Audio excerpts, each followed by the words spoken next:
Sin visión el pueblo perece, danos de tu dirección. Sin tu voz la oveja se pierde, sé nuestro pastor.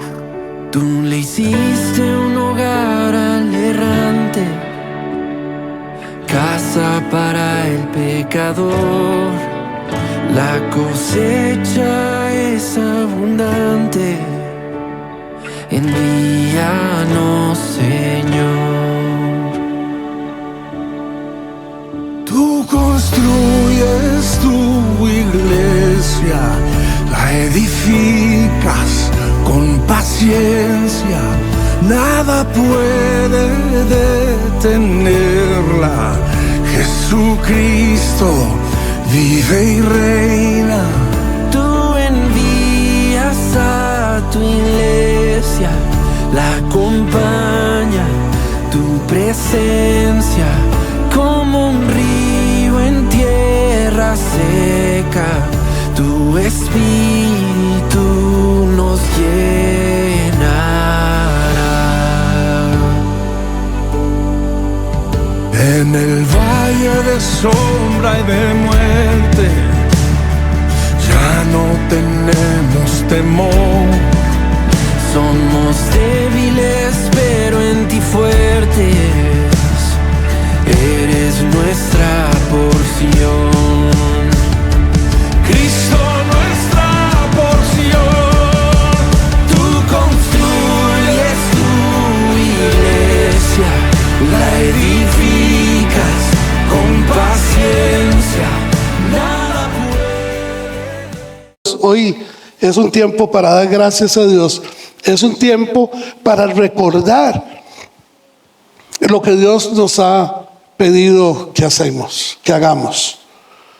Es un tiempo de llamado, de recordar el llamado. Porque no es que Dios nos esté llamando ahora, hoy.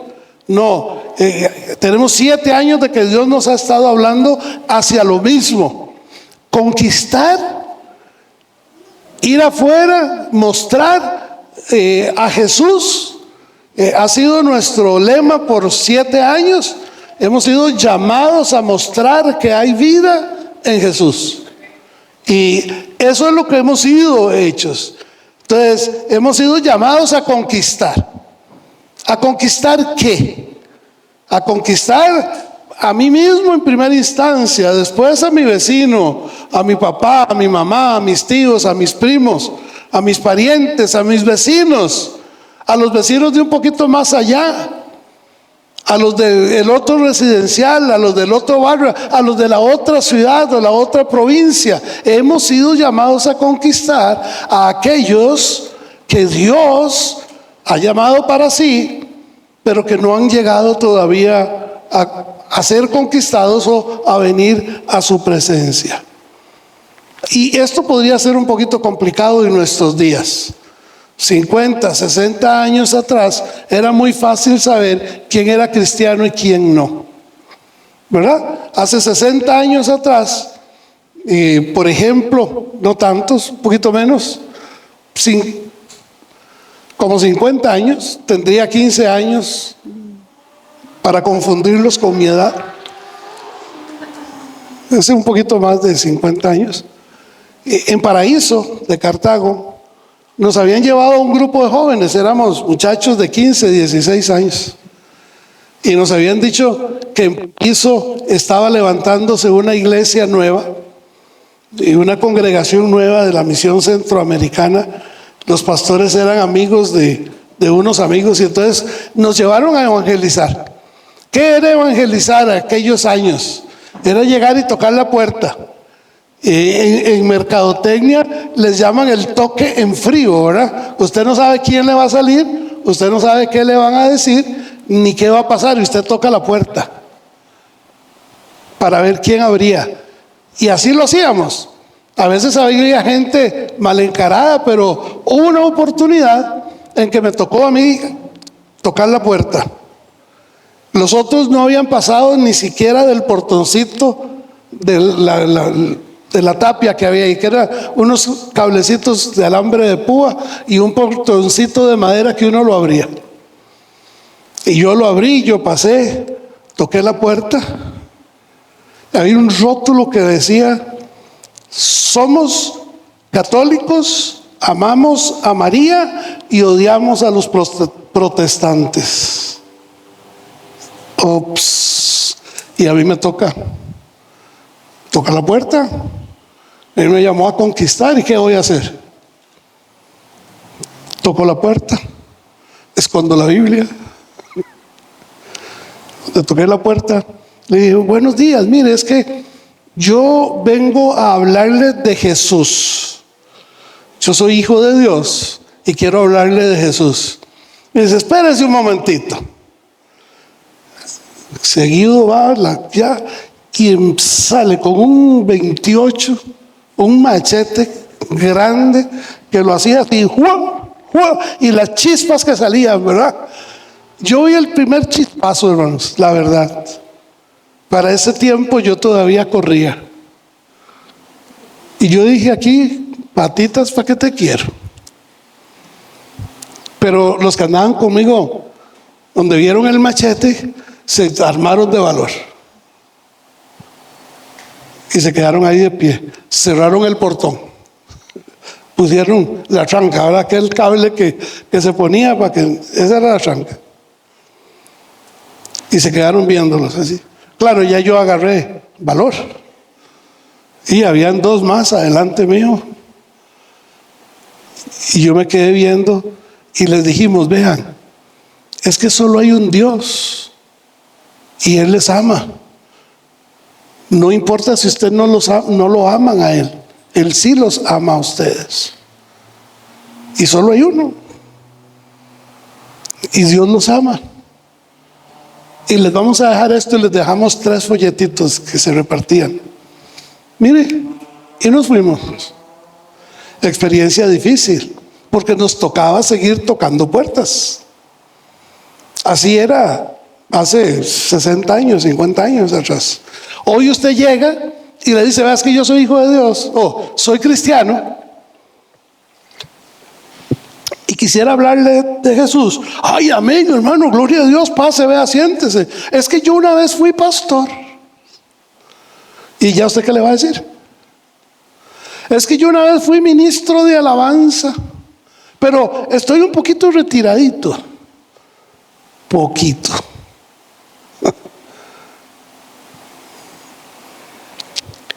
Cuando hemos sido conquistados por Dios para que conquistemos, el Hijo de Dios siempre va hacia adelante. Hay una historia en la Escritura que a mí siempre me llama mucho la atención, pero siempre saco cosas nuevas y diferentes de cada vez que la leo o la comparto. Es un joven que tiene mucho temor. Se encuentra en el libro de Jueces. Usted puede ir a Jueces, capítulo 6. Hoy vamos a hacer un poquito diferentes a lo que hemos hecho en domingos pasados, de versículo por versículo. Hoy voy a darle la historia, y después en el capítulo 6 está toda la historia de Gedeón, y en el capítulo 7 vamos a sacar algunos principios de este personaje. Entonces, oramos. Dios, gracias por este tiempo, que tu palabra, al ser expuesta, tú seas, Dios, el que la siembres en nuestro corazón, que tú seas, Padre, a través de tu Espíritu, quien nos da luz, quien nos da guianza para preparar y para adorarte y asimilar lo que tú tienes para nosotros en esta mañana. En el nombre de Jesús. Amén. En esa época de la historia, el pueblo de Israel había salido de Egipto. Ya estamos en que el pueblo ya estaba fuera de Egipto y habitaban la tierra prometida. Ya las tribus habían andado conquistando y estando en el lugar donde les tocaba a ellos estar. Pero en esa tierra En ese momento lo que habían eran reyes. Israel no era gobernado por reyes, sino por jueces. No había un rey. El rey es el Señor. El rey era Dios, el rey de reyes, el Señor de señores. Él era su rey, porque así él lo había proclamado, y así el pueblo de Israel lo había proclamado desde que salieron de Egipto. Tú eres nuestro rey. Pero en medio de toda circunstancia empiezan a ver que los pueblos paralelos o los pueblos que estaban ahí alrededor no tenían reyes, y parecía que les iba mejor sin tener un rey que no tener a Dios como rey. Entonces empezaron a pensar, wow, sería bueno que tuviéramos un rey. Y entonces empiezan a reclamarle a Dios, ¿por qué no nos das rey? ¿Por qué no nos das rey? ¿Por qué? Y como diciendo, Dios, tú eres nuestro rey, pero no eres lo suficiente. Buscamos uno que tenga una coronita. En medio de eso, ¿verdad? En medio de eso, Dios había elegido personas como jueces, que fueran los que fueran, digamos, el segundo a mando, porque el primero era el rey de reyes, que era Dios, y el segundo a mando era el juez. Era la persona enviada por Dios para decir por dónde iban y qué hacían, etcétera. Pero ya no estaban contentos con los jueces. Esta historia sucede antes de que Saúl sea nombrado rey de Israel.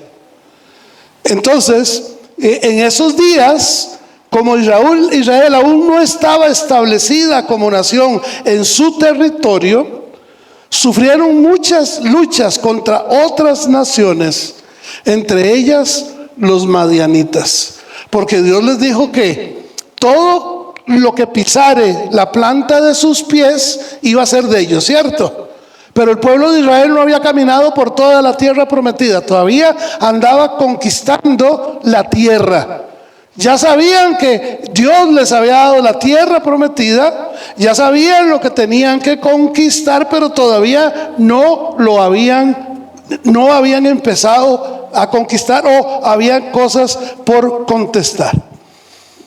En medio de eso, Dios quiere usar a Gedeón. Y Gedeón era un joven de la familia más pobres de Israel. No era nada extraordinario, no tenía ningún nombre poderoso o alguna economía. Era un hombre joven, pequeño, menor de los hermanos, era el menor de los hermanos. Era un hombre joven lleno de dudas y de temores. Tenía dificultad para superar esas dudas y esos temores, porque cada vez que el pueblo de Israel sembraba algo, los madianitas venían como langostas y lo cogían y lo tomaban y despedazaban todo y mataban a todos, y ellos estaban con miedo. Vea, tan llenos de temor estaban, que Gedeón había logrado sembrar un poquito de trigo en algún pedacito de tierra, y era la fecha de la cosecha. Y para poder cosechar el trigo había que meterlo en un canasto o en una lona y tirarlo hacia arriba, para que el viento se llevara las granzas y el grano que era más pesado cayera sobre el trapo, la sábana o lo que usaran para tirarlo. Eso había que hacerlo al aire libre. Sería imposible pensar que nosotros, si queremos separar la granza del trigo, traigamos una tonelada de trigo acá en este lugar y empecemos a tirarlo para arriba a ver si el viento se lleva la granza. ¿Me explico? Era algo ridículo. Pero Gedeón, como estaba lleno de miedo, lleno de temor, lleno de dudas, lleno de inquietudes, es lo que estaba haciendo. Estaba metido en un granero, tratando de separar la granza del trigo. En medio de eso, Dios se le aparece y le dice: Gedeón, yo te necesito para que conquistes, para que mates a los madianitas, para que te liberes al pueblo de Israel de los madianitas. Y Gedeón le contesta: Dios, ¿estás seguro? yo soy el más pequeño de mis hermanos. Mi familia no tiene dinero ni siquiera para comprar una flecha. Mi familia no puede hacer, no somos nadie. Y Gedeón le dice a Dios, yo no soy ese, yo creo que te equivocaste. Y Dios le dice, Gedeón, Gedeón, con ese mismo valor que me estás contestando, con esa misma fuerza que tú me estás conquistando, me estás contestando, sabiendo que soy Dios, con esa misma fuerza, ve a conquistar a los madianitas. Y entonces Gedeón, al oír la voz de Dios y entender que era Dios el que le estaba hablando, dice el versículo 34 en capítulo 6 de Jueces: entonces el Espíritu de Jehová, estoy leyendo Reina Valera, entonces el Espíritu de Jehová vino sobre Gedeón, y cuando éste tocó el cuerno, los abiezeritas se reunieron con él. ¿Qué vino? ¿Qué vino? Sí, vino el Espíritu de Jehová sobre él. La Nueva Traducción Viviente dice: el Señor visitó a Gedeón y lo llena de poder. Es que la diferencia de ellos a nosotros es que cuando Dios capacitaba o quería que aquellos hicieran algo, el Espíritu Santo tenía que bajar, no habitaba en ellos. Venía, los capacitaba, los preparaba, los llevaba a hacer algo y después se iban. Es la diferencia entre nosotros. El Espíritu de Dios nos llama, nos capacita y se queda con nosotros.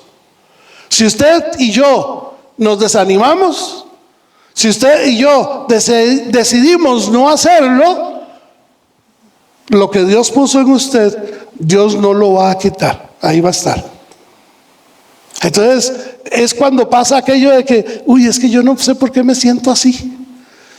Me da una vergüenza, no sé, es que Dios quiere hacer, y yo sé que me siento de esta manera y me siento incómodo y quiero lograr esto pero por otro lado me da vergüenza porque he estado cometiendo este error y he hecho pum. Usted conoce toda la historia. No digo que sea la suya, pero es la historia. Capítulo 7, para ver estos principios. Capítulo 7, versículo 9 dice: aconteció que ya Dios, capítulo 6, conquistó a Gedeón. Gedeón dijo: ok, yo voy. Y el Espíritu vino sobre Gedeón y lo llenó de poder. Sí, y lo llenó de poder. Ya Gedeón dijo: ok, vamos, aunque los madianitas lleguen, vamos.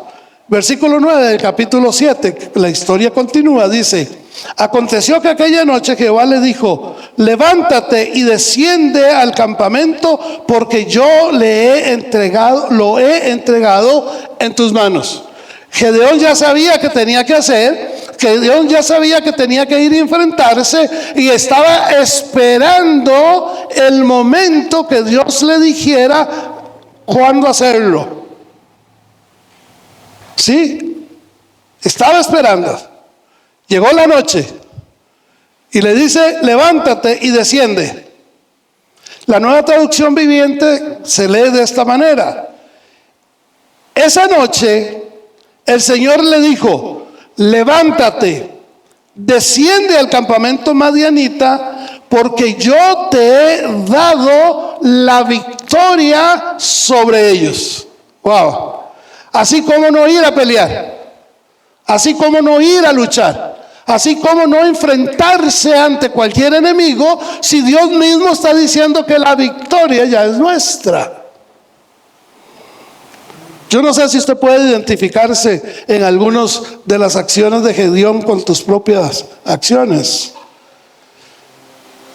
Porque muchas veces los pretextos que le ponemos a Dios para no servir son muy similares, en lo que son exactamente igual a los pretextos de Gedeón, es que son inservibles ante Dios. No tienen ningún valor, porque son simplemente quejas, muchas veces ni siquiera desde nuestro corazón más profundo. Son quejas de un problema con un hermano, son quejas de que no me saludaron, que no me sentí bien por aquí, que no me sentí bien por allá.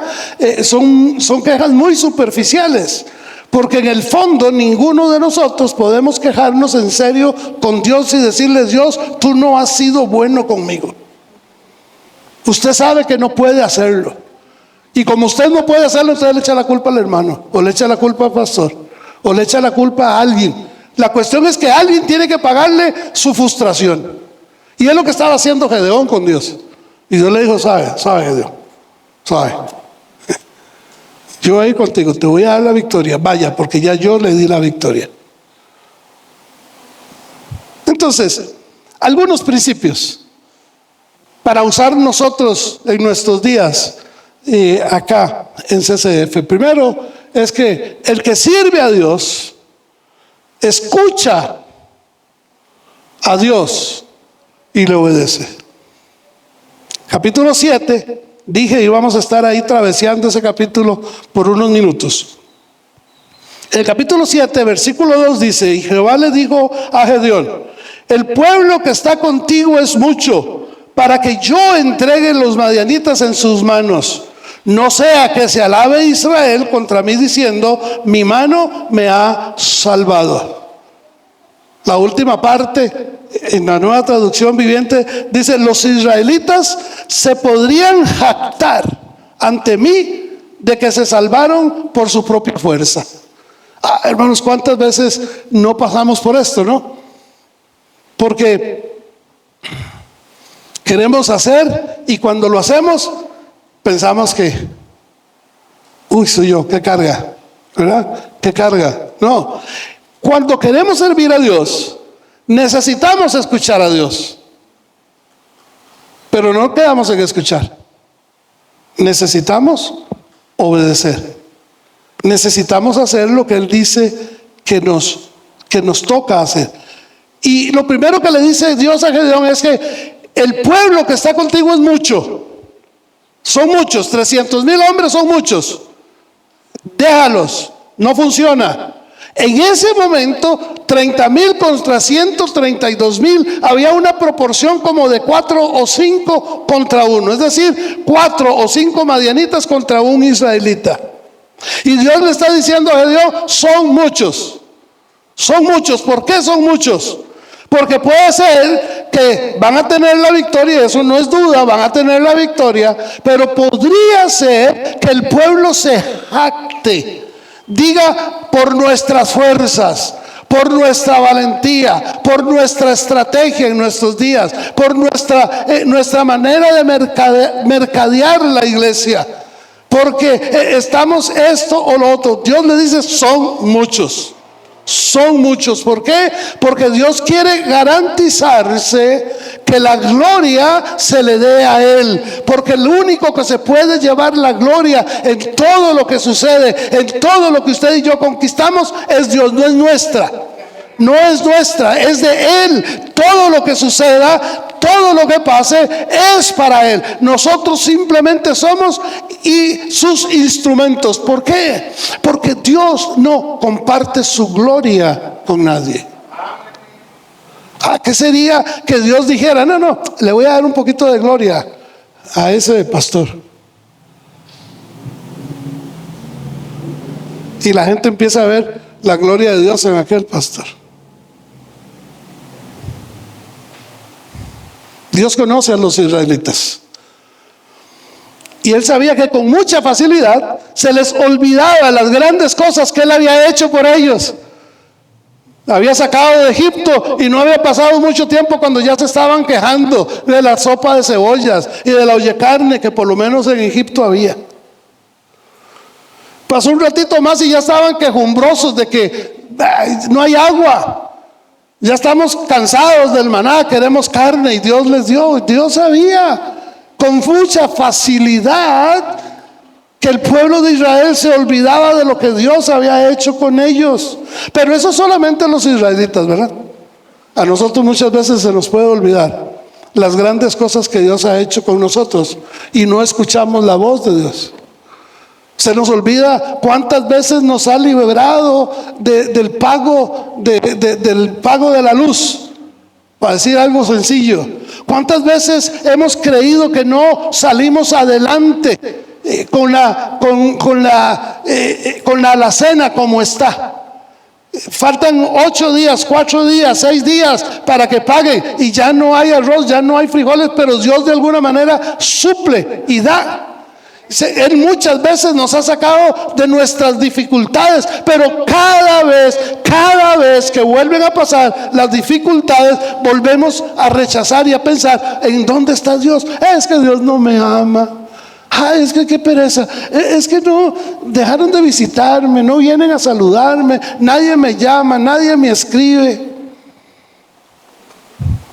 Y Dios ha prometido que nunca nos iba a dejar. Dios nos prometió que nunca estaríamos solos, y hemos sentido su presencia en los momentos más difíciles de nuestra vida, pero se nos olvida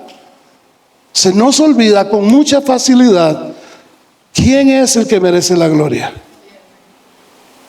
Escuchar la voz de Dios antes que la voz propia y obedecer es lo primero como siervos de Dios, como servidores de Dios que somos. No puedo decir que aquí no hay ni un solo persona que esté en este momento acá que no sea un servidor de Dios. En el momento mismo en que yo me declaro hijo de Dios, en ese preciso momento yo empiezo a servirle a Él, porque Él es mi Señor. Yo dejo de ser para mí y empiezo a ser para Él. Ya no vivo yo, dice Pablo, ahora vive Cristo en mí. Ya no es mi mente, es la mente de Cristo. Ya el amor de Dios ha sido derramado en mí, y para que yo pueda amar a mi semejante como Él nos amó. Como siervos de Dios necesitamos oír la voz de Dios, pero también necesitamos obedecerla. Entender que escuchamos primero la voz de Dios antes que la nuestra propia. Lo segundo es que el que sirve a Dios adora a Dios. Vea el versículo 15 del capítulo 7 y dice: cuando Gedeón oyó el relato del sueño y su interpretación, adoró, y vuelto al campamento de Israel le dijo: levántense, levántense, porque Jehová ha entregado el campamento de Madián en vuestras manos. Ya Dios le había dicho que le iba a dar la victoria, ¿verdad? Ya Dios había clasificado a los que Él quería usar. 30.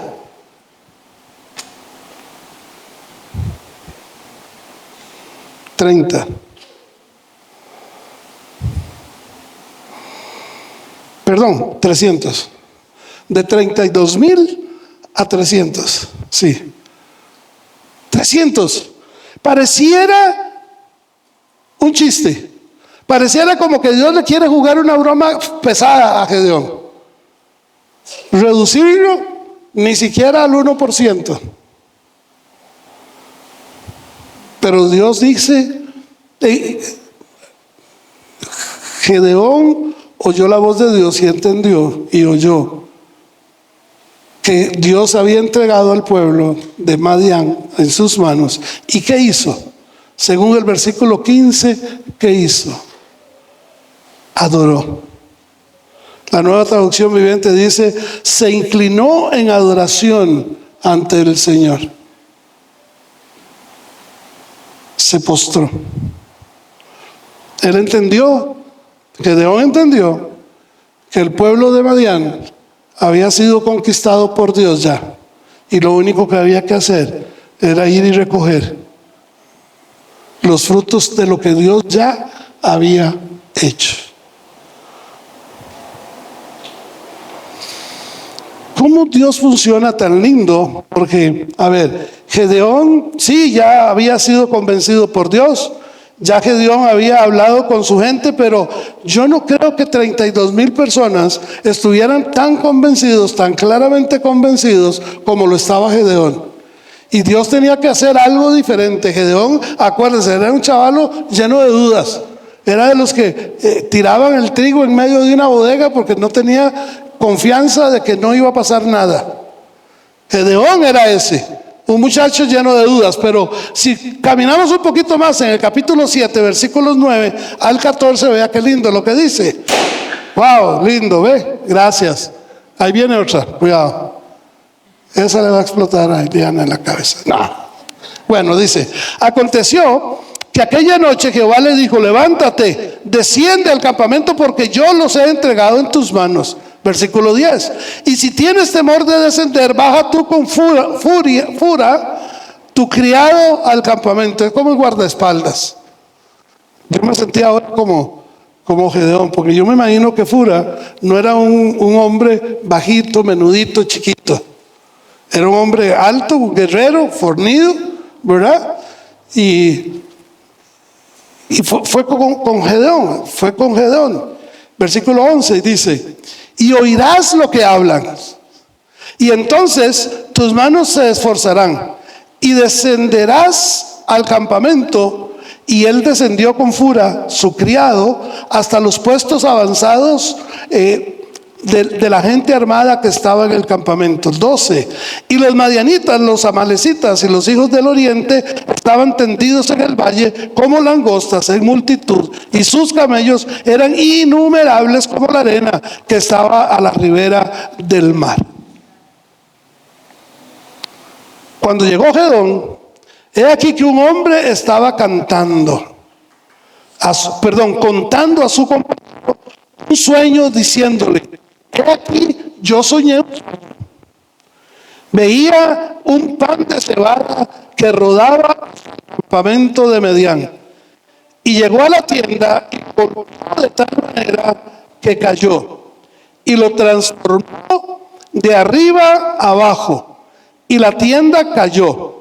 Su compañero le respondió y le dijo: esto no es otra cosa más que, esto no es otra cosa sino la espada de Gedeón, hijo de Joás, varón de Israel, que Dios ha entregado en sus manos a los madianitas con todo el campamento. Ya los que no eran hijos de Dios, los que no tenían a Dios como el Rey de Reyes y Señor de Señores, ya el Espíritu de Dios los había convencido que el Jehová de los ejércitos los había derrotado. Ni siquiera había aparecido el pueblo, ¿verdad? Todavía los 300 que había escogido Dios a través de Gedeón, ni siquiera habían sido asomados. Y ahí está Gedeón. ¿Cómo llegó hasta la orilla del campamento? Imagínense, a la orilla de la tienda de campaña donde estaban el pueblo de Madián, chismeando, oyendo. ¿Viste lo que está pasando allá en Israel? Dios ya nos derrotó. Dios ya nos acabó. No tenemos nada que hacer. No podemos hacer nada. Ya Dios decidió eliminarnos. Ya Dios decidió darnos en manos de Gedeón. Y el pueblo de Israel por allá. Ay, ¿qué haremos? Somos tan poquitos.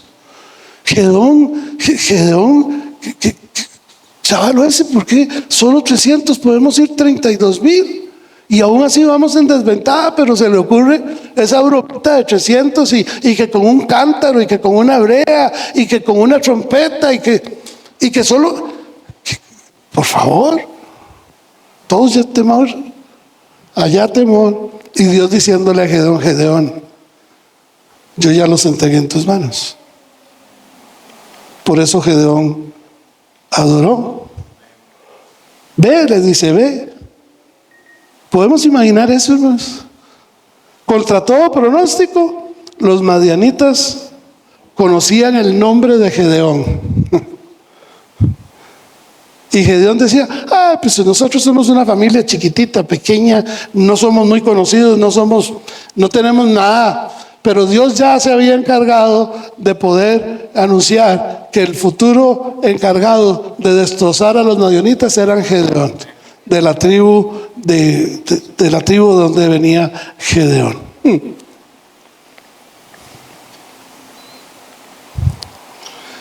¿Usted cree que Gedeón podía haberse llenado de orgullo y decir, wow, Gedeón, fuerte, aunque le temblaran las piernas, pero fuerte, soy Gedeón, Dios me dio a los madianitas? Él pudo haberse jactado de que ya era famoso, ya los madianitas lo conocían y le tenían miedo. Ya podía llegar a la pulpería de los madianitas y decir, yo soy Gedeón, y corrían a ayudarle. Ya el hijo de Gedeón o el sobrino o el primo podía decir, mire, yo soy primo de Gedeón, y si no hace lo que quiere, le voy a mandar a Gedeón. ¿Sabe por qué soy así, hermanos? Porque muchas veces nosotros somos así. ¿Qué ha dicho Dios en su palabra para usted y para mí, como hijos de Dios? Todas las promesas que Dios nos ha dado.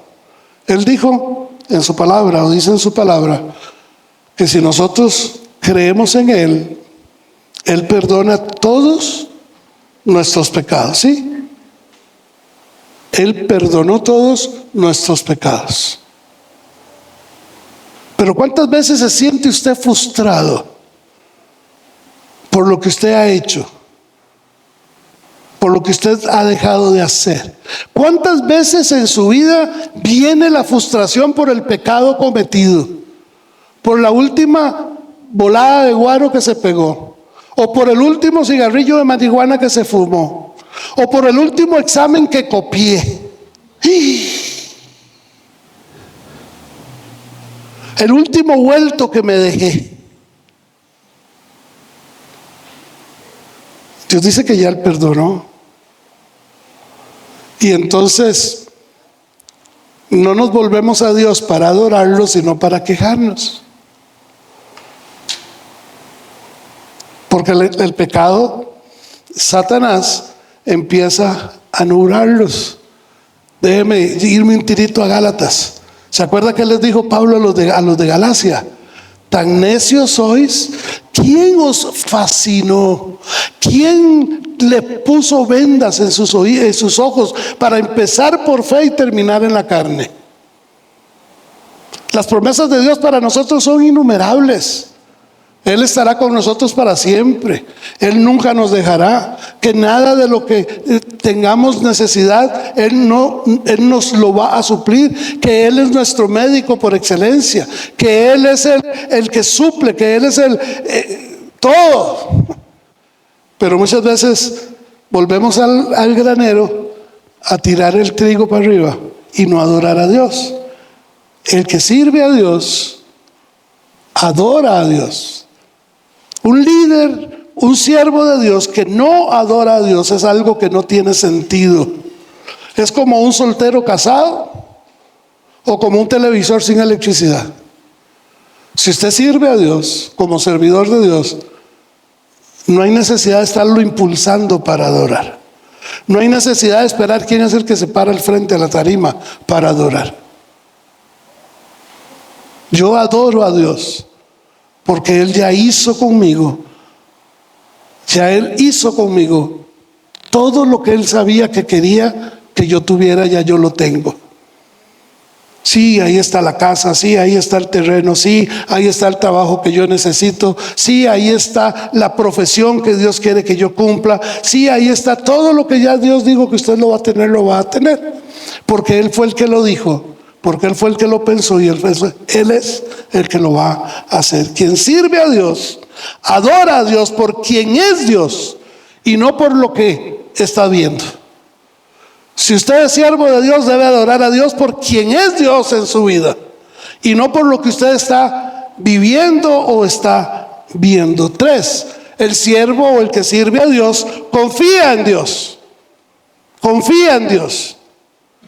Y el capítulo 7, versículo 16, Dice, y respondiendo o repartiendo los 300 hombres en 3 escuadrones, dio a todos ellos trompetas en sus manos y cántaros vacíos con teas ardiendo dentro de los cántaros. Y les dijo, véanme, mírenme a mí y hagan como yo hago.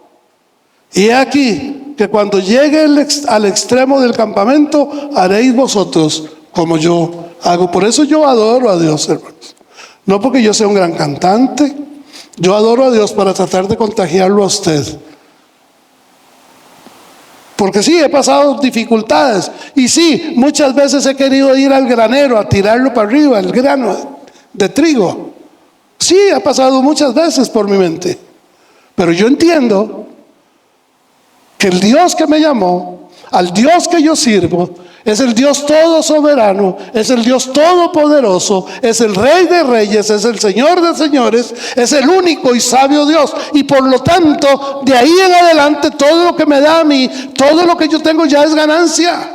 Si yo no traje nada a este mundo, yo no tengo nada que es mío, todo es de Él, porque por su voluntad tengo lo que tengo. Y soy quien soy, no por lo que yo soy, por su voluntad. Por eso los planes para vencer a los madianitas no eran de Gedeón, eran planes de Dios.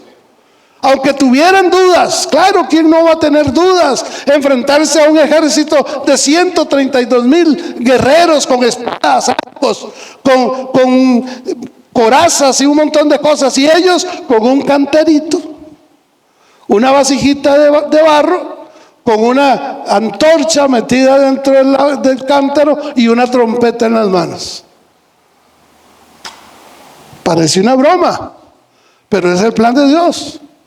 Muchas veces Dios nos pide hacer cosas que parecieran que fueran broma, que pareciera como que no. Yo me acuerdo hace como unos 3 años, ya casi 4 tal vez, pasaba por aquí enfrente. Pagábamos la mitad de la mensualidad en el lugar donde estábamos, allá en la terraza. Había pasado la pandemia y durante toda la pandemia pagamos la mitad de la mensualidad en ese lugar. Simplemente para que cuidaran los chunches. Para honrar a Dios, porque Dios también necesitaba ser honrado. Y esa familia, Dios sabe lo que ha hecho en el corazón de ellos por nosotros ser fieles a Dios. Ese era el plan de Dios. Pero estábamos en eso y yo paso por ahí y veo el rótulo que dice se alquila. Y freno. Y mi esposa, que siempre anda conmigo, me dice, hey, ¿qué vas a hacer? ¿Cómo? ¿Qué voy a hacer? Voy a apuntar el número. No voy a apuntar el número, voy a llamar. Y ahí me paré y llamé.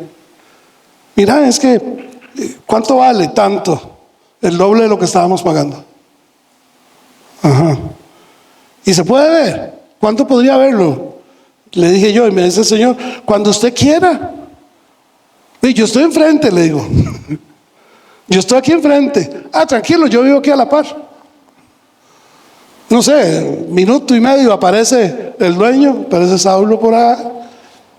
Me enseña, abre el portón. Entra él. Entro yo y acto seguido me dice, si quieres se la vendo. Y entonces mi esposita, ¿verdad?, que siempre anda conmigo, ¿qué le dijiste al Señor? ¿Que cuánto vale el alquiler? Y pues si él quiere venderla, dice, va a tener que arreglar con Dios, porque a nosotros apenas, yo creo que tal vez ni eso nos alcanza para alquilarla. Y entramos, la vimos, y algo se apoderó de nosotros y dijo, este es el lugar. Y hemos estado aquí va casi 4 años, ¿verdad? Por ahí, 3 años y un poco. Porque Dios, cuando nos la dio, no teníamos la plata para pagarla. Y seguimos sin tener la plata para pagar, pero todos los meses se paga. ¿Cómo es eso, pastor? Sencillo. Lo que Dios ha provisto a su pueblo, a ustedes, y cada uno de nosotros da, no es suficiente para pagar. Pero Dios siempre suple. Y si no suple por otro lado, ¿sabe cuál es mi fe? Realmente es que Dios quiere prosperarlo a usted, para que por medio de usted Él dé lo que necesitamos. Pero lo ha venido preparando todavía, porque todavía tal vez no estamos preparados para recibir los millones que Dios quiere que tengamos, aunque usted no diga amén. Porque la manera que Dios puede levantar los fondos de esta iglesia es a través suyo y a través mío. Pero cuando Él me los da, yo voy a tener que tener un corazón lo suficientemente amplio para poder decirle: tenga, aquí está. No es como en muchos lados, Dios me da y empiezo a rebajar y a rebajar y a rebajar y a rebajar, y ya del saldo de lo que me queda después de haber pagado y comprado la comida del gato y del perro, ahora sí voy a dar un poquito para Dios. No es esa manera. ¿Okay? Gedeón entendió, y él fue, porque los que sirven a Dios confían en las fuerzas de Dios, no en las propias. Seguimos aquí porque seguimos confiando dos cosas: que no hemos conquistado todo lo que tenemos que conquistar, y segundo, porque no es en nuestras fuerzas. Seguimos aquí porque Dios en sus fuerzas y en su poder quiere que sigamos acá. El que sirve a Dios, corro con estas, pelea por Dios, pelea por Dios. Cada acción que usted haga, cada trabajo que usted haga, cada servicio que usted da, no es para el pastor, no es para la junta directiva, no es para ninguno de los servidores. Cuando usted sirve en CCF, es para Dios, no es para una organización, no es para un hombre, no es para que le lleguen y le soben la espalda y le digan: papito, mamita, qué lindo lo hizo. No. Gedeón entendió la dinámica de Dios, y entonces cuando estuvo en el momento dijo: ahora cuando rompamos los cántaros vamos a gritar por Jehová y por Gedeón.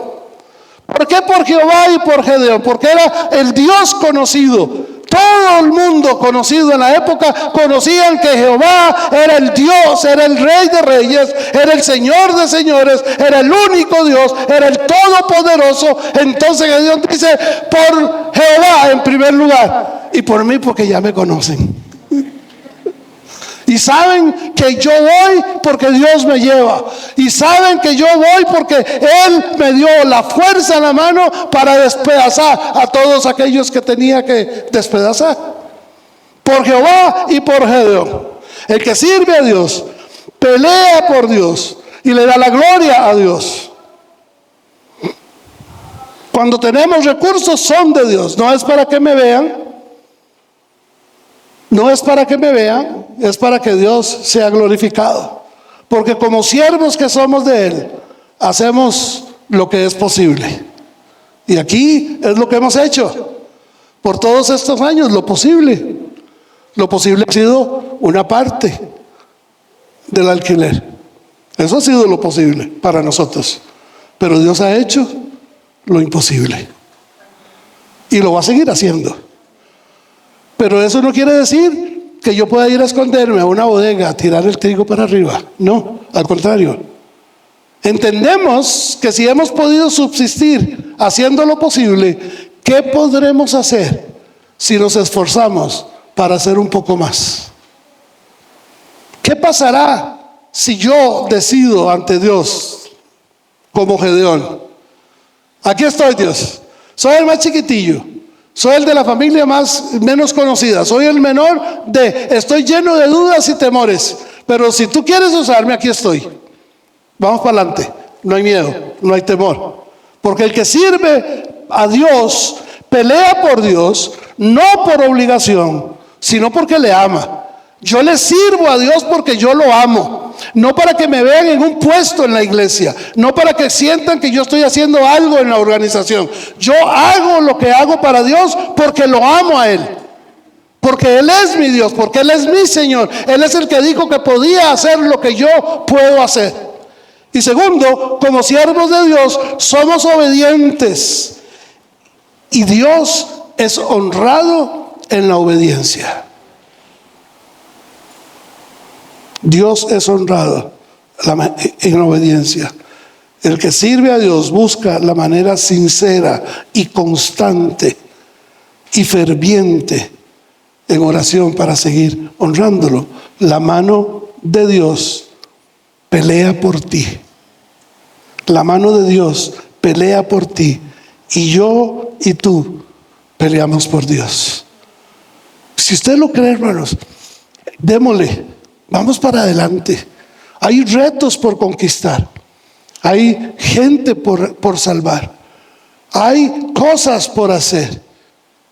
A nivel material, a nivel espiritual, hay mucho por hacer. CCF no ha hecho todo lo que tenía que hacer, porque si ya lo hubiéramos hecho, Dios nos hubiera movido, pero no nos ha movido. Nos ha zarandeado y nos está moviendo a caminar más hacia Él, y con Él, y por Él, y para Él. Por último, el último, es este. El que sirve a Dios busca el beneficio del otro. Gedeón derrotó con la gente a los madianitas y empezó a perseguir a los que se fueron, a los que habían logrado huir, ¿verdad? Yo me imagino que los dos chismosos que estaban en la tienda, ¿se acuerdan? Aquellos que estaban aquí chismeando diciendo, no, eso no es otra cosa más que Dios entregó a los madianitas en manos de Gedeón. Yo me imagino que esos dos fueron los primeros que corrieron, porque Dios ya lo había convencido de que iban a ser eliminados. Bueno, muchos se fueron en carrera.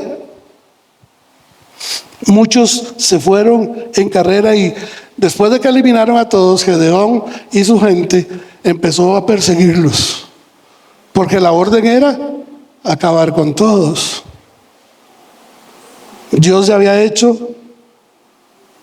Gedeón y sus hombres habían hecho lo posible. Dios iba a hacer lo imposible, porque era su forma, era su plan, era su gloria, era su victoria.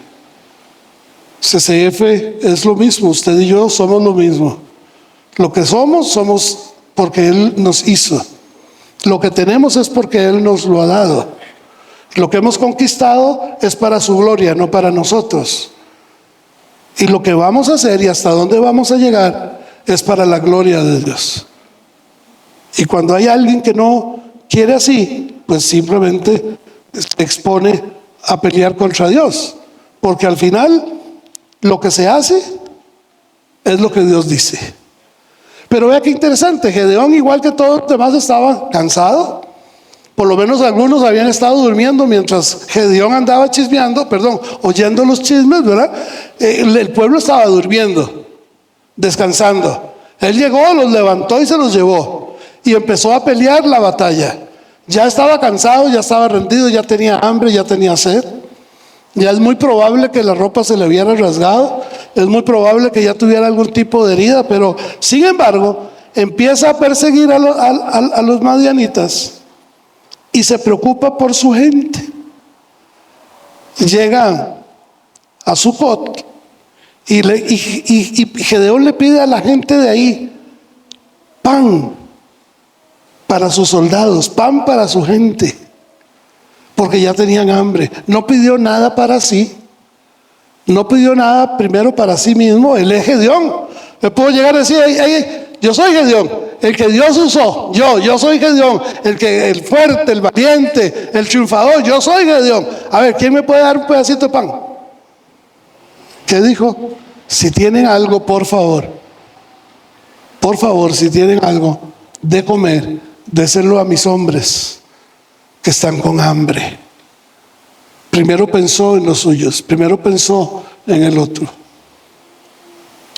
Y creo que es parte de lo que la experiencia que Dios nos ha enseñado. Porque cada vez que podemos tener algo en nuestra congregación para pensar en los de afuera, siempre hemos dicho algo así como: tenemos preparado para tantos, pero si vienen más, los primeros que nos quedamos sin comer somos nosotros, los servidores. No somos los primeros en hacer fila. No buscamos al compadre o a la comadre para que nos eche más comida. No buscamos el fresco más grande, buscamos que los demás primeros se sirvan, que los primeros, porque esos son los importantes, ellos son los que Dios necesita conquistar. Cuando la gente viene ahí, ellos que vienen nuevos necesitan experimentar el amor de Dios que ha puesto en sus brazos. No solamente Dios lo bendiga, qué bonito que... No, el abrazo que usted le da a la persona que viene por primera vez y que viene por segunda y tercera y se queda por años, ese abrazo debe ir plagado y lleno del amor de Dios que ha sido derramado en tu corazón para conquistarlo, ¿verdad? Para conquistarlo, porque si entran por ahí y ven a un montón de amargados, cada uno sentado en su silla esperando que empiece, es como si llegaran a una cantina, todo el mundo amargado porque tiene tantas penas y tantas cosas por hacer. Nadie se saluda, nadie los saluda. Es más, a veces más bien en las cantinas son más gentiles. Hey, machillo, ¿cómo está? Coqui, qué bueno, hace días no lo veo aquí. ¿Qué, una birrita? ¿O no? ¿Quién ha experimentado eso? Ya nadie levanta la mano. Así es, hermano. Qué bueno que venga gente nueva y que nosotros podamos abrazarlas y decirles con nuestro abrazo: Dios nos ama, Dios te ama, Dios te ha andado buscando, Dios quiere lo mejor para ti, Dios quiere prepararte, Dios quiere usarte, Dios quiere bendecirte. Y eso a los nuevos, y eso para nosotros igual. Porque servir en unidad y en armonía exalta el reino de Dios.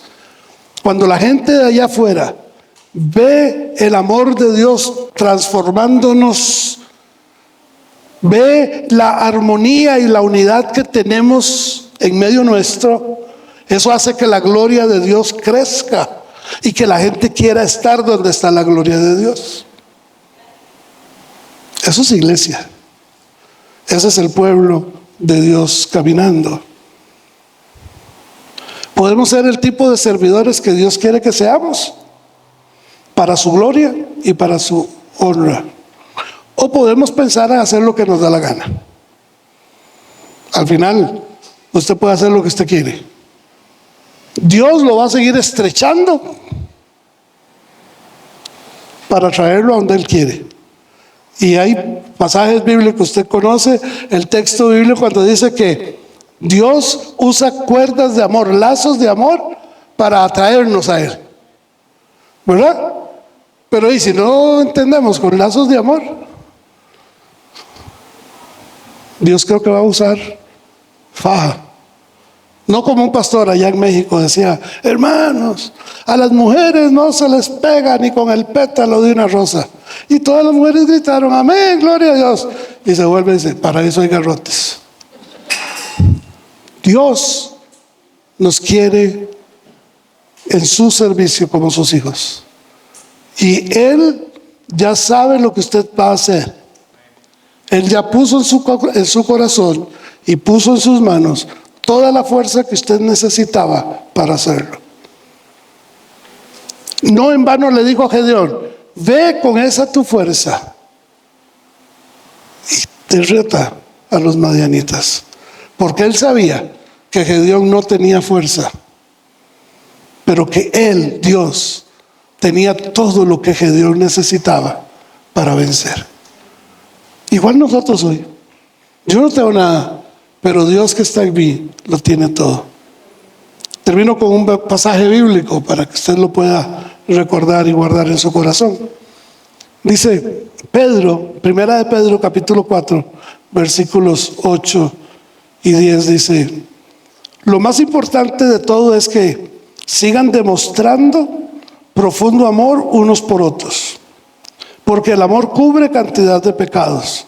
Dios, de su gran variedad de dones espirituales, le ha dado un don a cada uno de ustedes. ¿Usted cree que Dios te ha dado un don? Si usted cree que Dios te ha dado un don como hijo de Él, solamente ponte de pie. No vea quién se queda sentado. Pero si usted cree que Dios te ha dado un don, simplemente ponte de pie. Porque dice la Escritura que Dios a sus hijos nos ha dado un don a cada uno. a todos sus hijos nos ha dado un don. Pastor, yo no sé cuál es, no importa, Dios sí. Pero Dios nos ha dado un don.